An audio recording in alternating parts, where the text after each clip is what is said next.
The suffering endured by Balthasar Gerard was so terrifying and gruesome that it even left the people of that era, who were no strangers to the brutality of public tortures and executions, completely shocked. I must say, his executioners would put the writer of the Saw movies to shame with their eerie creativity. In comparison, even someone like Henry VIII, who had a fondness for beheading many individuals, would seem like a merciful saint. My research on this particular topic felt like navigating a nightmare, nearly giving me post-traumatic stress. From the disturbing use of goat tongues to the eerie use of dog skin, all the way to the chilling act of disembowelment, it was clear that the executioners intended to set a terrifying example, and they certainly succeeded. So, let me take you on a journey into the annals of history to uncover the account of the most excruciating punishment a human being has ever been subjected to, a tale that will leave you both horrified and captivated. Never accept death when suffering is owed. Dutch Prince William, famously known as William the Silent, had a bounty placed on his head by Philip of Spain. On that fateful evening of July 10, 1584, after dinner in his home, William descended the stairs. Gerard, his assassin, suddenly emerged and fired a single shot from one of his two-wheel lock pistols, striking William in the chest, killing him instantly. Gerard made a hasty escape but stumbled over debris, leading to his swift capture. He was dragged back to the house under a rain of fists. He admitted to his actions during the trial and was subsequently found guilty. At his trial, the magistrates decreed that he should be tortured then executed. And now comes the interesting bit. Failed goat massage.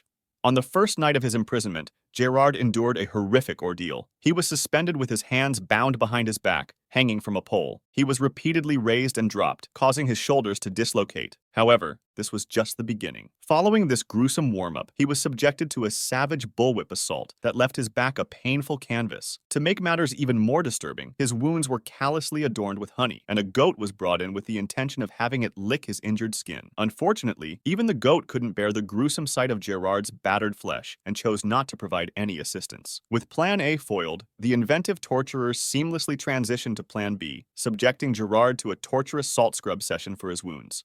Manicure, pedicure. After enduring a series of excruciating tortures, Gerard was subjected to a nightmarish ordeal. His hands and feet were securely fastened together into a ball, making sleep nearly impossible. Over the next 3 days, he suffered relentless mockery and was repeatedly suspended from a pole with his hands tightly bound behind his back. In a particularly sadistic twist, a 300 metric pound weight was attached to each of his big toes for an agonizing half-hour. Following this torment, Gerard was forced to wear shoes made from well-oiled, uncured dog skin, intentionally 2 sizes too small. Placed in front of a scorching fire, the leather shrank further, ruthlessly compressing his feet into mere stumps. When the shoes were finally removed, they tore off his half-cooked skin. His suffering continued as his armpits were branded, and he was made to wear a shirt soaked in alcohol. In the final sadistic act, scalding bacon fat was poured over him, and sharp nails were cruelly inserted between the flesh and the nails of his hands and feet.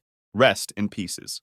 Despite enduring extensive suffering, the judges at his trial decreed that he should meet a particularly painful and traumatic fate. On July 14th, he underwent a series of horrific ordeals, including the use of pincers to inflict injuries, his right hand burnt off with a red-hot iron, the tearing open of his belly, the removal of his intestines, the severing of his genitals, and the amputation of his arms and legs. Witnesses noted that his lips continued to tremble until his chest was cut open, revealing his heart, which was then removed and thrown before him. His decapitated head was later displayed on a pike behind the Prinsenhof, and his arms and legs were exhibited at 4 city gates. Damn, that was rough. Anyhow, if you've stuck with us this far, be sure to hit that like button and subscribe for more captivating content. Feel free to share which torture method disturbed you the most in the comments below. That's all for today, and we look forward to seeing you in the next video.